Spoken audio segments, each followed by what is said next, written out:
Hello, my name is Steve Jordans. I'm a professor of psychology at University of Toronto, and this is a recording of a presentation I gave a little while ago to a group of superintendents from the TCDSB who were really concerned about the incivility, the rise of incivility that they'd seen in their schools. And of course, this is happening society-wide. But the idea was like, what's causing it?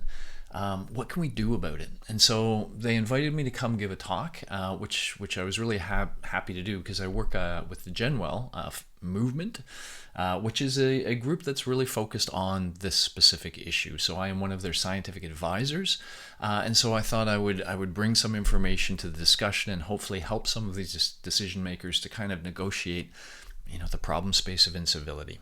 So that's what this talk is about.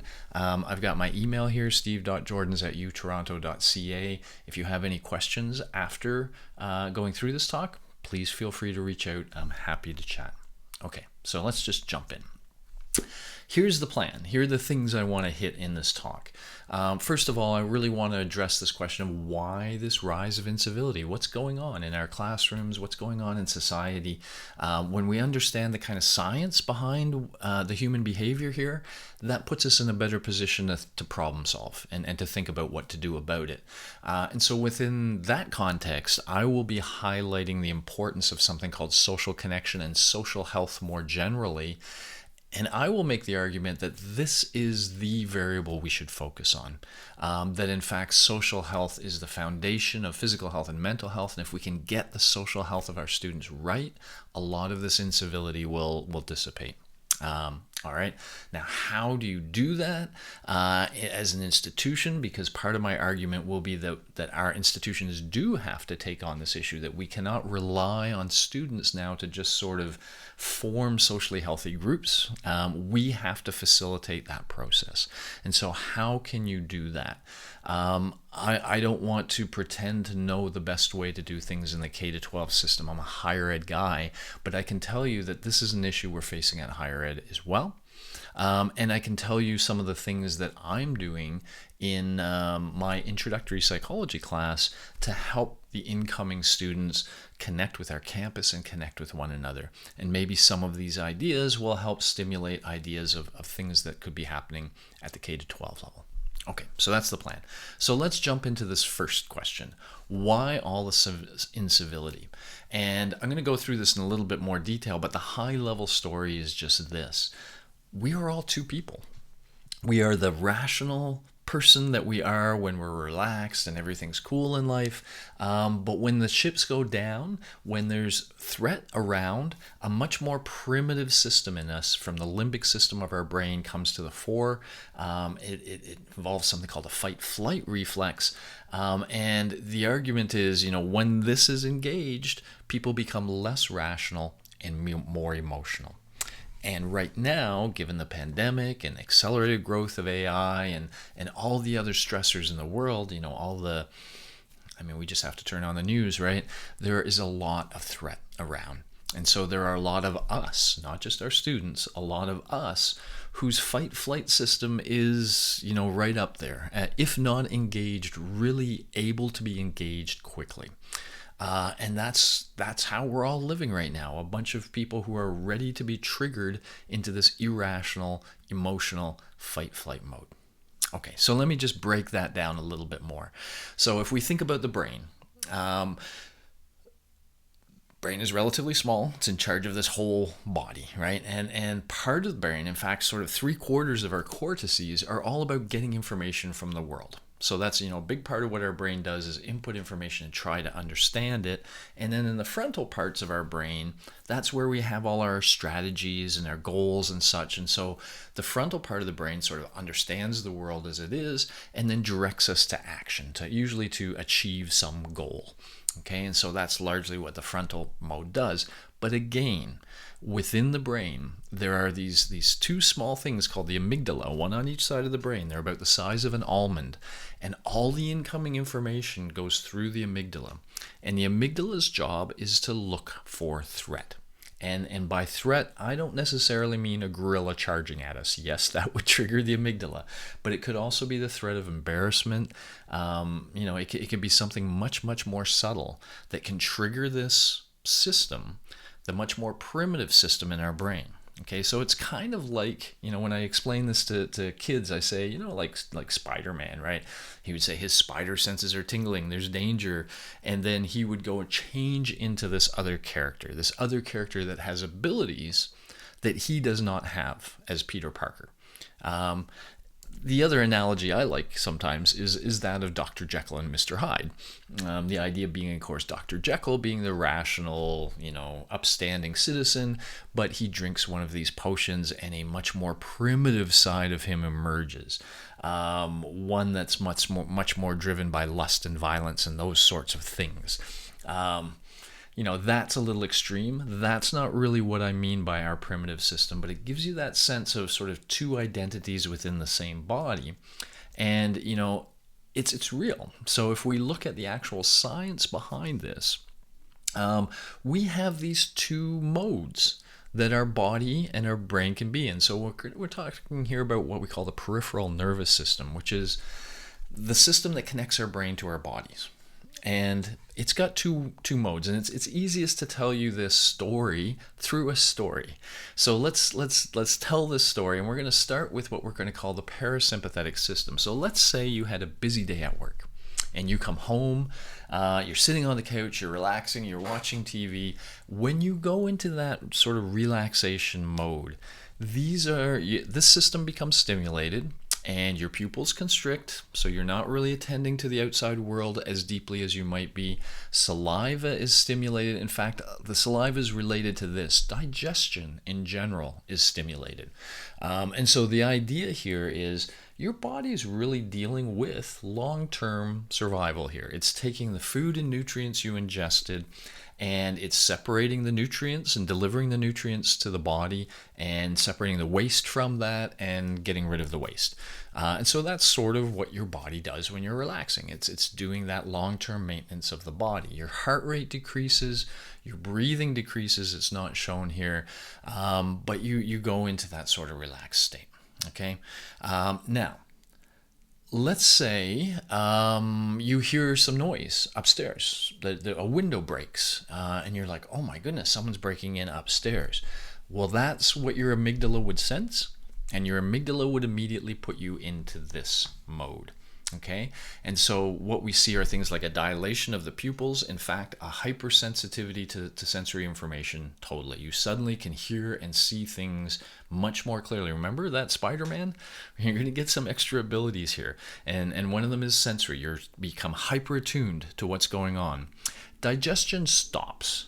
Okay, forget about saliva, forget about digestive activity. Long-term survival is not important right now. Short-term survival is important. There's a danger here. And so our heart rate increases, our breathing also increases, and what that is doing is pumping oxygen-enriched blood to all of your muscles. Oxygen is what makes muscles work well. So literally, we become super strong. We become ready to fight or flee. And cognitively, that's where our mind goes. So the planning sort of stuff kind of shuts down. Our rational thought shuts down.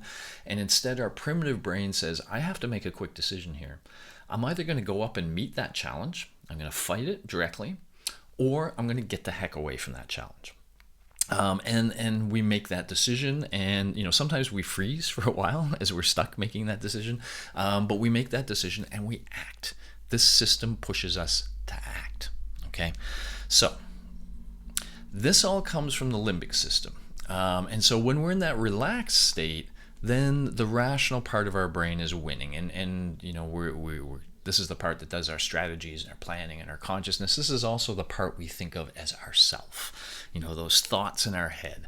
But again, when the limbic system gets triggered by the amygdala, then suddenly our behavior is controlled by this much more primitive system, which acts on the basis of emotion, instinct, habit, unconscious kinds of things, and we don't really identify with it too much. We don't really appreciate this limbic system so much. And in fact, when I told you there's two of you within your brain, you probably went, no, there's not, there's just one, which is this one. This is the one we think of, right?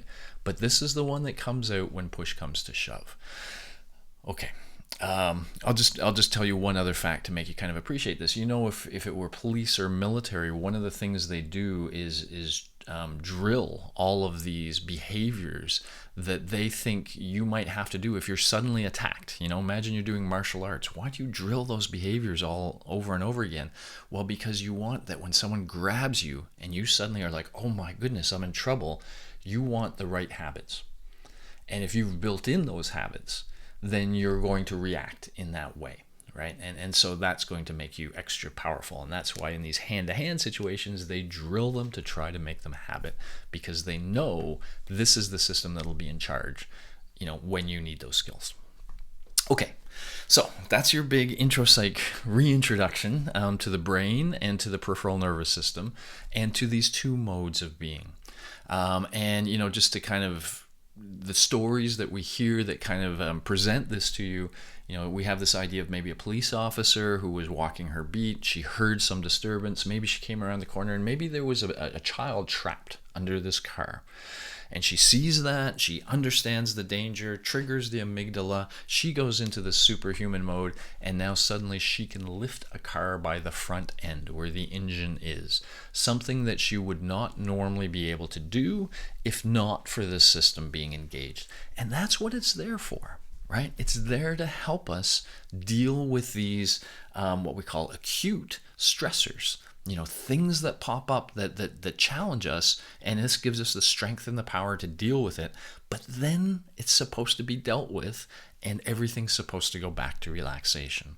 So this mode, this fight or flight mode, is meant to be a short-term thing to get you out of some sticky situation. And where things go wrong is when the stressors are not short-term. So normally, this is a lot coming at you at once here, so I'm gonna go through this a little bit here. But normally, what we're thinking here, if you think of this line between green and red, this is sort of the relax versus the sympathetic nervous system kicking in. Okay, so this is the fight flight, and what you see is it should be a sort of a dance between these two. This is the good way of living, right? So we get a little bit of this, a little bit of that. Now notice that when we're in this green area, that's where joy, groundedness, compassion, curiosity, openness, this is where we feel safe.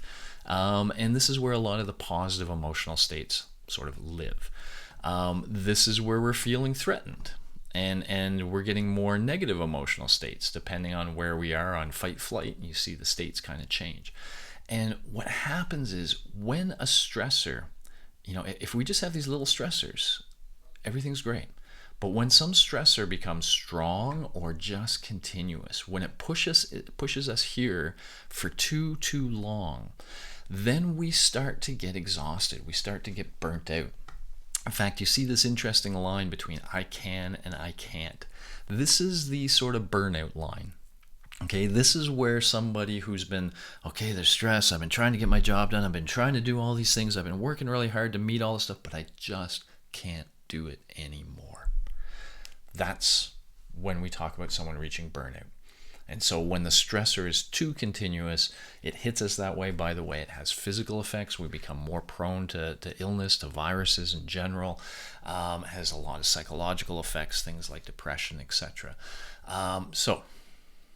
Okay, here's the core point of all of this. Now that you kind of understand the system, you understand how it works, how it was meant to work, and you understand the stress, the chronic stress that so many of us have been under for the last number of years, we have been living up here, right? Many of us are spending a whole lot of time either in this fight-flight response or very close to it, very quickly able to jump into it. And that's the situation we find ourselves in. So certainly it's the students, so students can be triggered and can be reacting emotionally instead of rationally very quickly, but so too can all of us, The teachers, the administrators, etc. We're all living in this sort of space. And that's why we're seeing so much incivility. We're seeing intimate partner violence higher than it's been. We're seeing murders. We're seeing, all sorts of incivility in society because we're all at this fight flight kind of level. Okay? Cool. All right. So that's why we're seeing it. Now, what do we do about it? Well, here's where I want to really stress social connection. So during the pandemic, I created a free online course, a so-called MOOC on Coursera.org, to try to let people understand what I just told you. What anxiety is, how it works, how it feels, but also how you can manage it. And so I talked about some various strategies people can use to kind of manage their levels of anxiety. But of all of those strategies, as far as the sort of one variable that can have the biggest widespread effect, that variable is social connection. When we have all this anxiety in the world, the question is, do we kind of just bring it into our body and keep it there? And if we do, it's going to crush us. We will reach burnout. Or can we find a way to kind of dissipate some of that stress?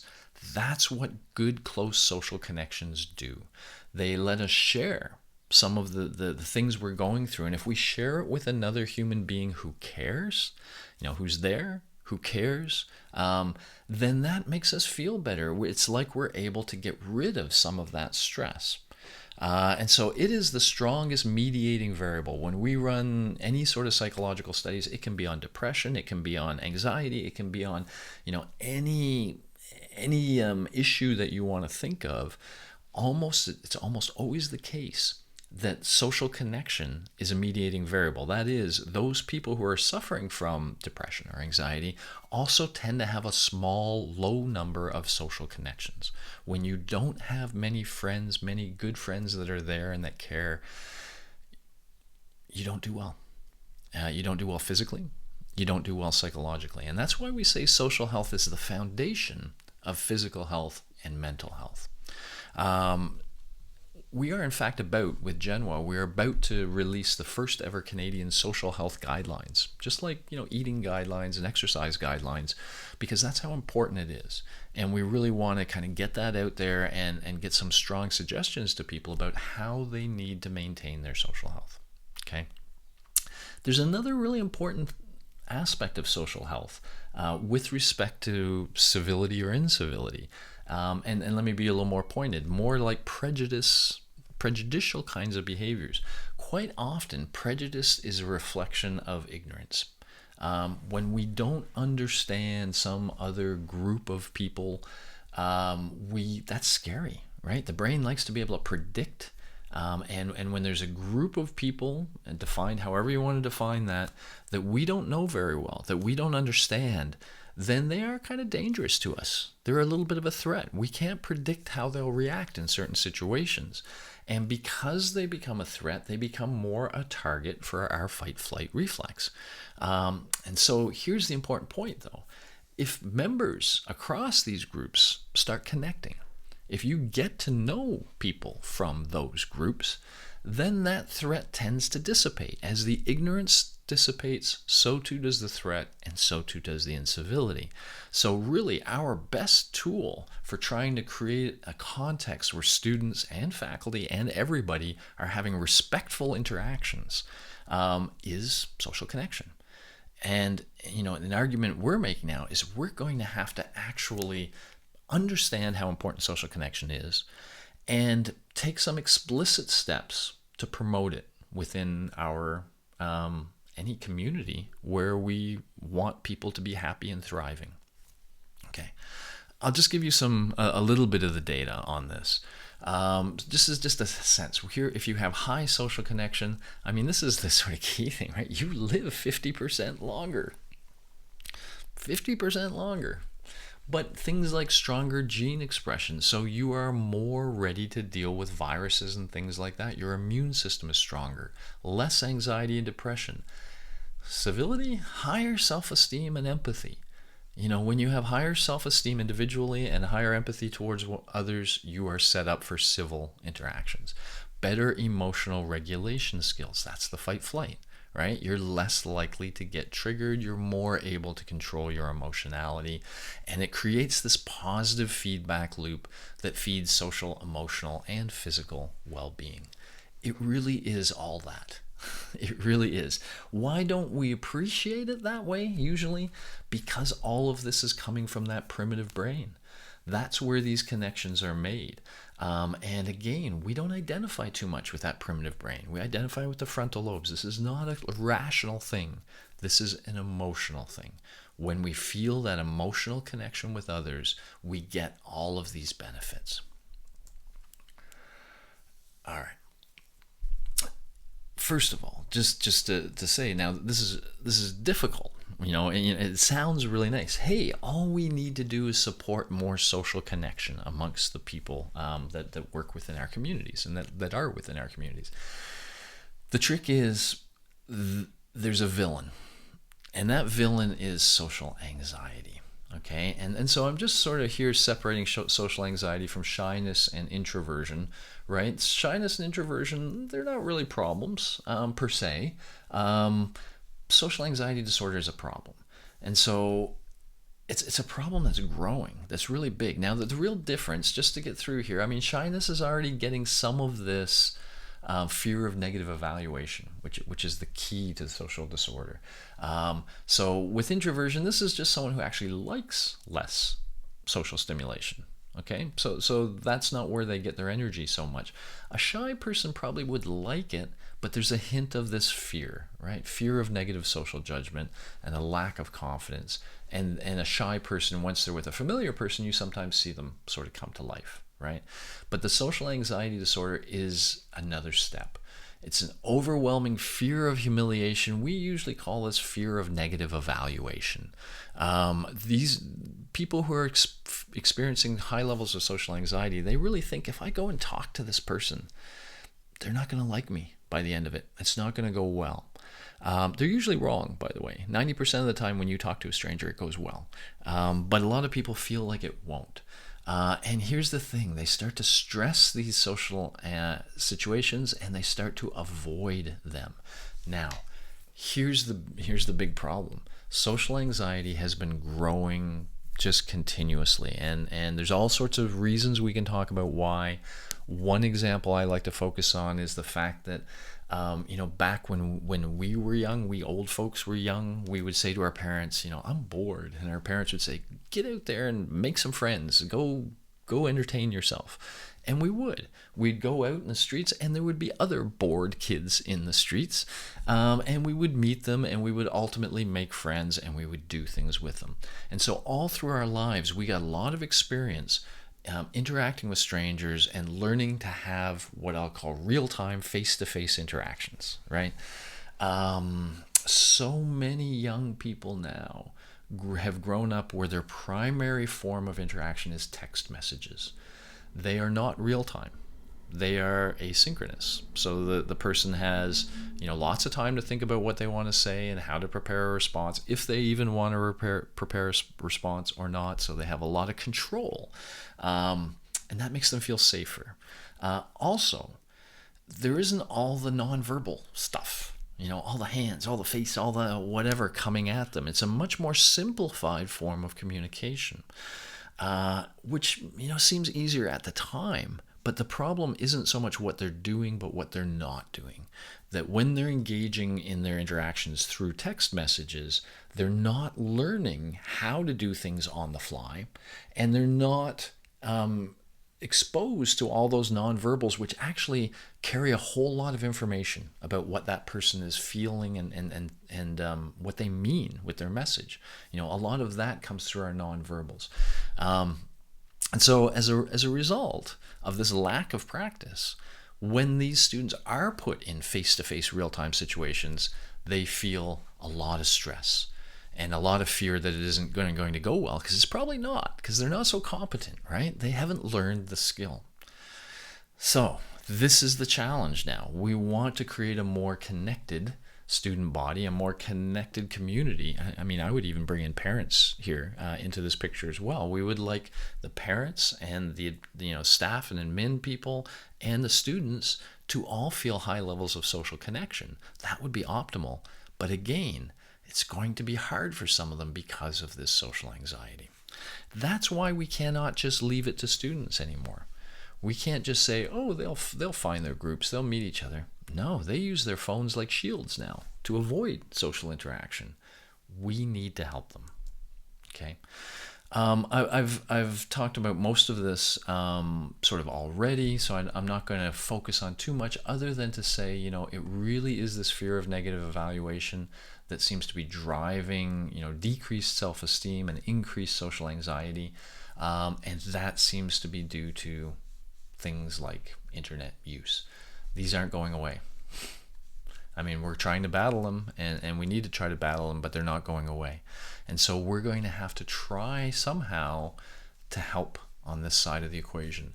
How do we do that? Okay. Right. So how are we battling this simple lack of practice? Well, the obvious answer would be practice. Right? So this is where we are, though. And I just want to be clear with everybody. Everyone is experiencing this high level of stress, leading to an easy triggering of the fight-flight. And that's why we have the incivility and, in fact, downright violence. The best antidote to this is to increase social levels of social connection. But even if they know social connection is the answer, many people, and especially our youth, are simply too socially anxious to even get there. So yeah, I would love to have 3 or 4 good friends. But how do I get 3 or 4 good friends? This is just a couple of quotes from a relatively recent National Post article that kind of reflects what I've been telling you here. So this is one student who says, I get very anxious whenever I get something I'm not prepared for, such as a phone call, synchronous. I prefer texts and emails because I need to process things on my own time if it's something super important. Okay. Another student, for me, it's the way I formulate my thoughts and how I respond. I always need to take a bit more time to think about the best way I'm responding to someone. If someone catches me off guard over a phone call, I won't be able to give the best response and will end up constantly overthinking it. If that's what happens with a phone call, imagine in face-to-face synchronous interactions. Okay, how do we help? Well, first of all, my argument is we do have to help. Given the high levels of social anxiety, we can't count on students sorting this out themselves. And if nothing is done, there's no reason to think things are going to get any better. So that kind of leaves it on us, right? So the schools themselves, the institutions of education may need to, and I will argue do need to, begin intentionally focusing on explicitly teaching social connection skills. Giving students to engage in safe practice and watching out for issues of social connection and mediating them when possible, and just generally reshaping ourselves to provide context where social connection is core, where we're really focusing on everybody's social health. I have to keep backing up that way, right? But it's really important to know this, the students, the way they feel and act in a classroom is connected to the way the teachers and the staff are feeling. And if we can all start to feel connected and safe, the whole environment gets great. We create that sense of community and that sense of belonging. And social connection is the way to do that. But again, it's not going to happen on its own. So how do we do this? Well, again, every educational context is different. And while I'm starting to learn a lot more about K-12, thanks to opportunities like this, and I very much appreciate them, I am still a tourist in your country. and so I don't want to suggest, here's what you guys need to do. I don't know, but I can tell you a little bit about my country and what we're trying to do, and that is intro psych. I'm a first year guy.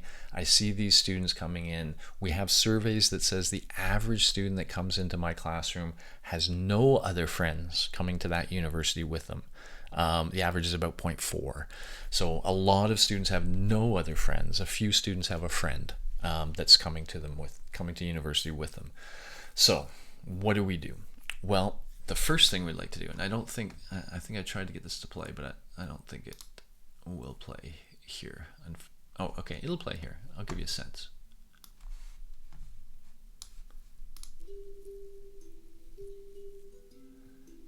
Honey and hello.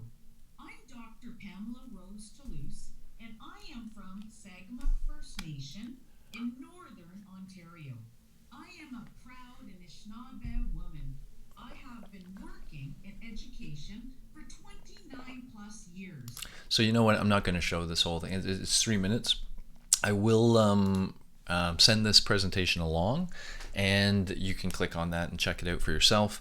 But the idea here, just to give you a sense, is the first day of class when they come in, we have them do an activity, go through an activity that is modeled after an Indigenous welcoming practice.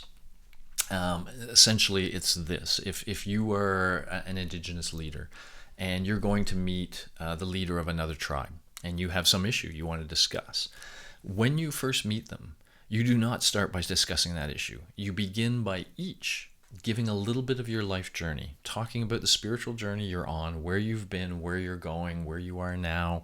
And the other person listens carefully, respectfully, asks questions to get more detail. And then, of course, it's their turn. And once we go through that sort of ritual of learning about each other, of greeting each other as human beings first, then we would go on to the business of the day, whatever that might be. And accepting our roles, whatever they might be. The idea here is, let's not bring students in our class and say, hi, I'm your prof, you're the students. Let's not go there right away. That's the business, but let's meet as humans first. And so in this first class, they go through this process that's managed by something called Pure Scholar, which is an educational technology that I've created. So it just manages this process for us. But here's how it works. In the first step, every student is invited to tell their story, however they wish. And by the way, they have a couple days to do this, so they can go home. We've had students create spoken word stuff, create videos, create songs, any way you want to express who you are and what you are about. Go ahead and do that. And so they do that. And then in the second step, they see what 4 of their classmates have submitted. And they're asked to answer 3 questions. This is the respectful interaction part. The first question is, what's something you found especially interesting in that story? What's something you'd like to know more about after you've read it? And what is a point of connection? What's something in their story that reminds you of something in your story? And you also get the opportunity at this point, hey, if you find that, that person is someone you think you might like to get to know, you can leave your contact information as well. You don't have to, completely up to you. All right. So then there's a third step. And in the third step, you log back in and now you see how people have reacted to your story. So you get 4 reactions from classmates. Each one of them are answering those questions. So you get to see how what they were thinking when they were reading about your story. And you have their contact information. And if you choose, you can now contact them, and it can become the beginning of a friendship. And so that's really the idea. I engage in this too, by the way. I tell my story. So it's like we're all meeting as humans.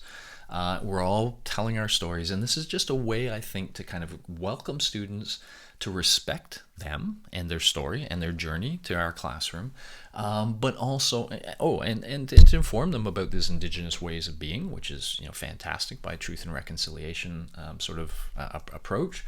But most critically, maybe they find a friend or 4. And so suddenly they're not alone at university. So this is one of the things that we're doing. Again, just to give you a sense. Here's something else we're doing that's much more dramatic at some level, and it connects to this whole AI, which is part of the stress we're all feeling, right?